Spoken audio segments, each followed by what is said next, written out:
Could mean that guys like Lawrence Okoli, and especially if it's your right eye, if Jake's getting hit in his right eye, that usually would mean that he's getting jabbed, because that jab in orthodox would come out from the left hand on the right eye side. And that experience would have been somewhat of a dawn of realization upon Jake Paul that this is actually happening now. So to an extent, I'll be honest, I actually feel sorry for Jake Paul. I mean, I don't. While getting ready for his upcoming bout with Anthony Joshua, Jake Paul is said to have suffered a stoppage during training at the hands of a heavyweight sparring partner. Soon after, Paul appeared with a noticeable bruise and swelling around his eye, later explaining that the injury occurred during sparring rounds with Lawrence Okoli. Keep it going. Way too long. There you go. Good round, Jake. Like that. Joey Knight noted that Jake Paul's training camp included rounds with elite heavyweight fighters such as Lawrence Okoli, Frank Sanchez, and Jared Anderson. According to Knight, those sessions left Paul showing visible signs of wear, reflecting just how demanding the sparring had become. He described it as the most punishing stretch of Paul's preparation, explaining that the size, strength, and experience of his partners took a clear physical toll. The bruising and marks seen afterward highlighted how grueling the process is when gearing up to face a fighter of Anthony Joshua's level. Knight's comments indicate that Paul is being pushed into unfamiliar territory, as even controlled work with top heavyweights has proven capable of causing real damage and seriously testing his readiness for competition.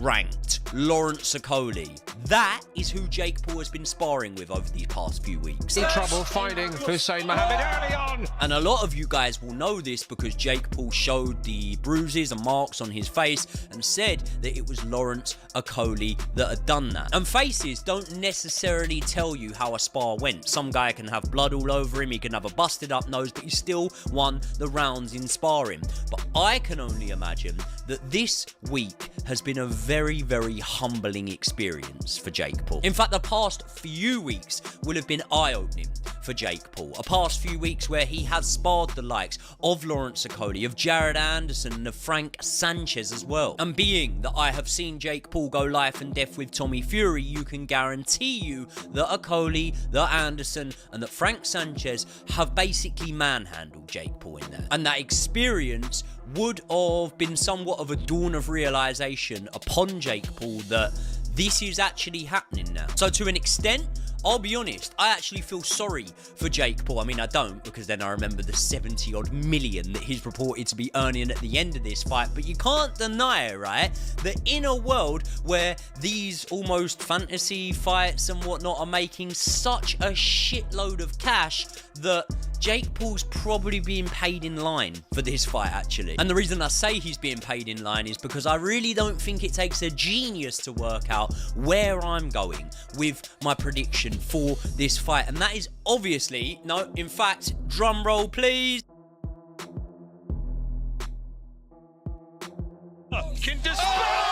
AJ via knockout, obviously technical knockout if Jake gets Jake Paul's choice to bring elite heavyweight fighters into his training camp has sparked heavy debate among boxing experts and fans. Although Paul has built his reputation by stepping in with well-known opponents, preparing for a matchup with Anthony Joshua has made the size of the challenge far more obvious.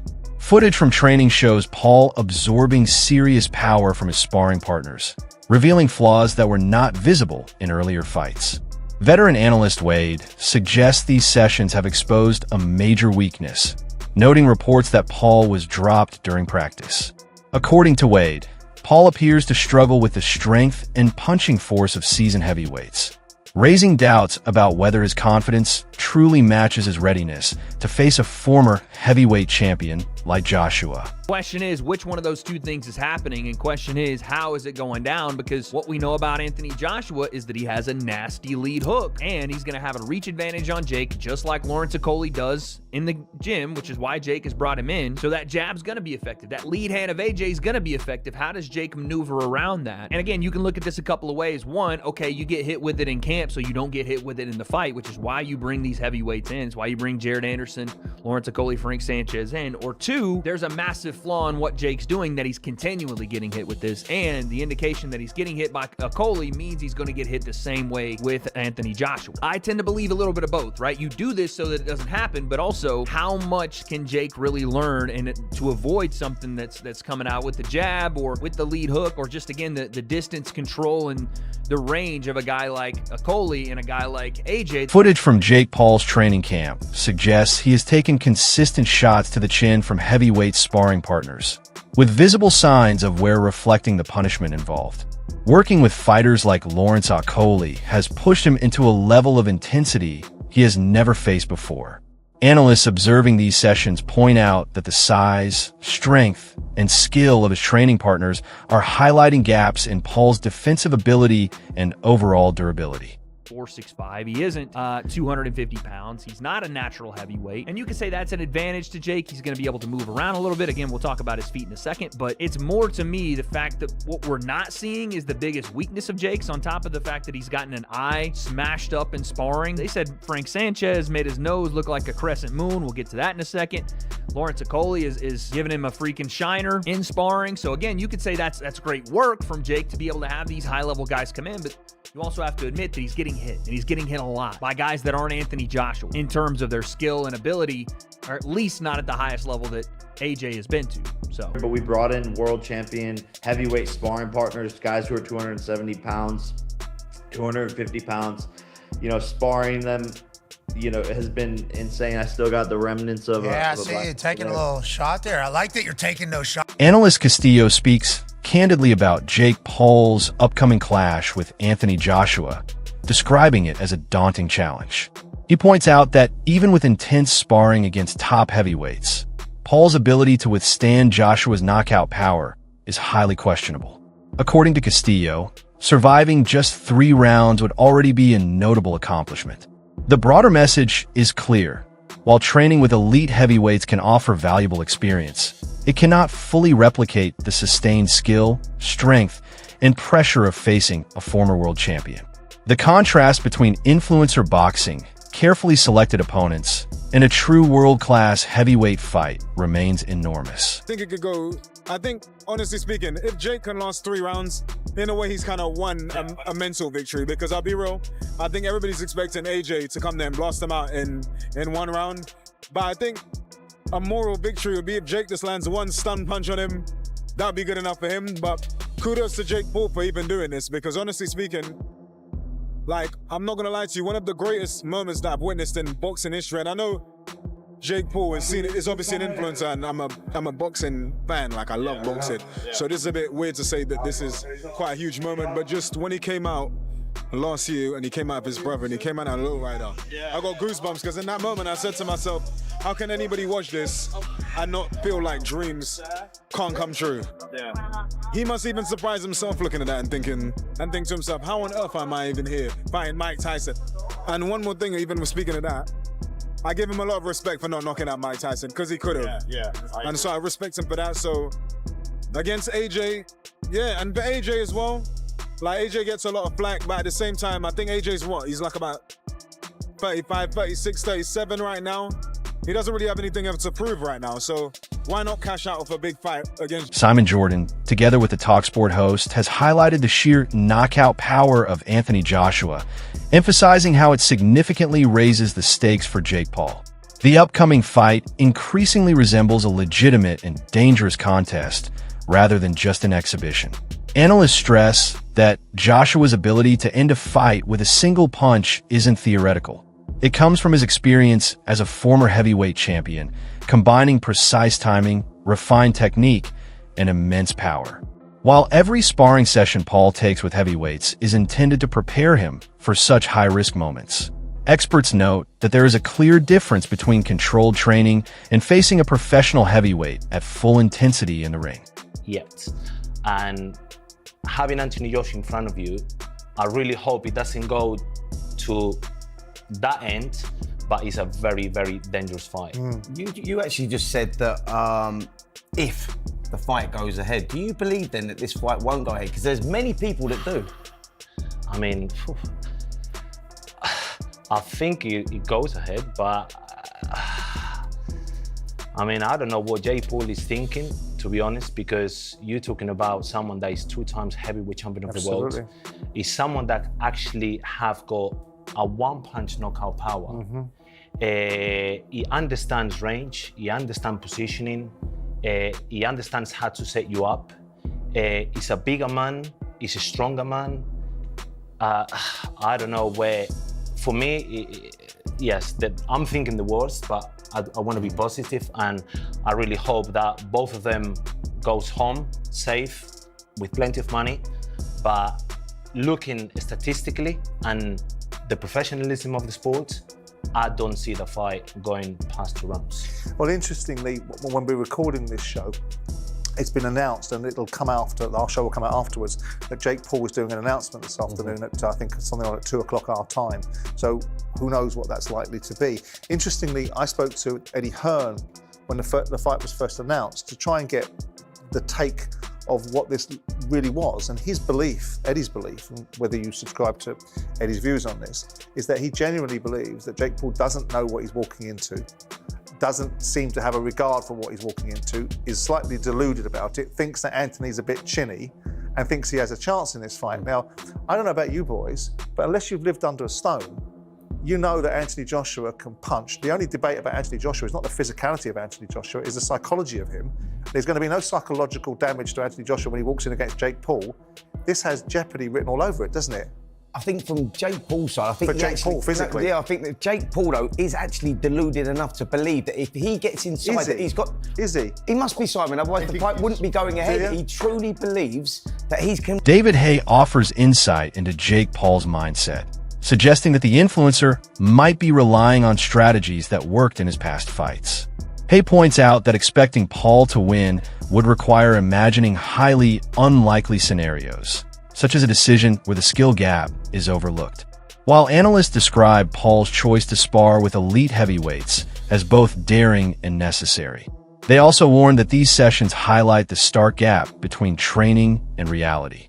Sparring may help him handle power better and improve his stamina, but once Paul faces Joshua in the ring, he will encounter challenges that no amount of practice can fully replicate. I think that was possible, but it is, and it's happening.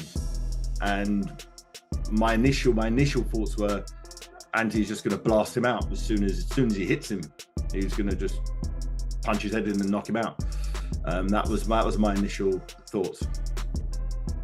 See what I was sitting ringside when Anthony Joshua annihilated Francis Ngannou.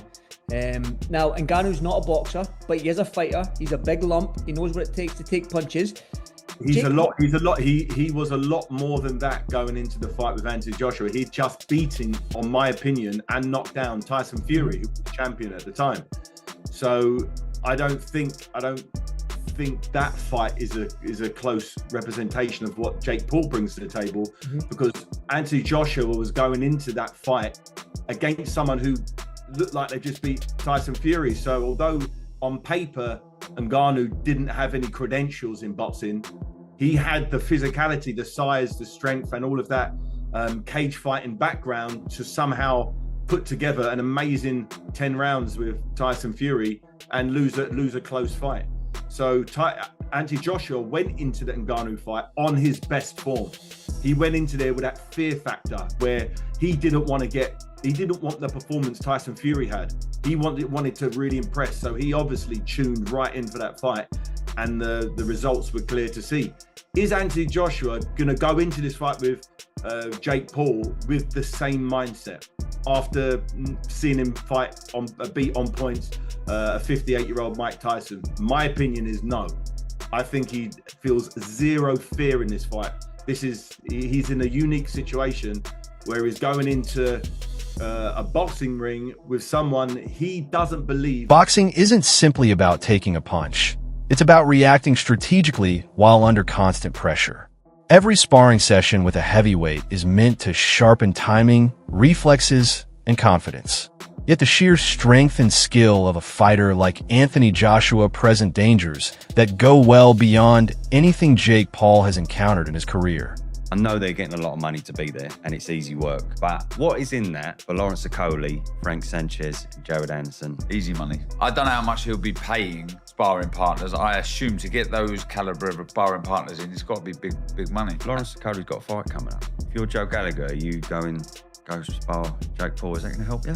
No, absolutely not. Are you going to get a bit of profile from it, perhaps? People are going to hear your name? Yeah. Does that help? I remember going to spar with Kessler, and I got £500 or euros for the week. It was the hardest money I've ever earned in my life. How much did you learn from? Yeah, me, bundled. Yeah. What's Okoli learn? I don't get it. No.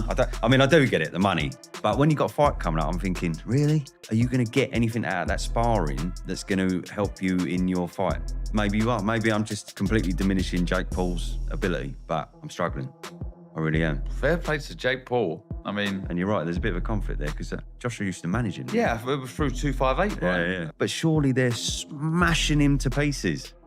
Surely Jake's going, oh, what the fuck? This is fucking horrible. Every single one of those three fighters there could annihilate him in a round. Yeah, so are they not doing that? Barry McGuigan highlights the seriousness of Jake Paul's upcoming challenge, noting that this is far beyond the realm of entertainment or influencer boxing. He stresses that while confidence is important, it cannot make up for the physical and technical gap Paul faces against Anthony Joshua. Joshua's knockout power is real, and any misjudgment could have immediate consequences. McGuigan's assessment mirrors the view of many experienced analysts.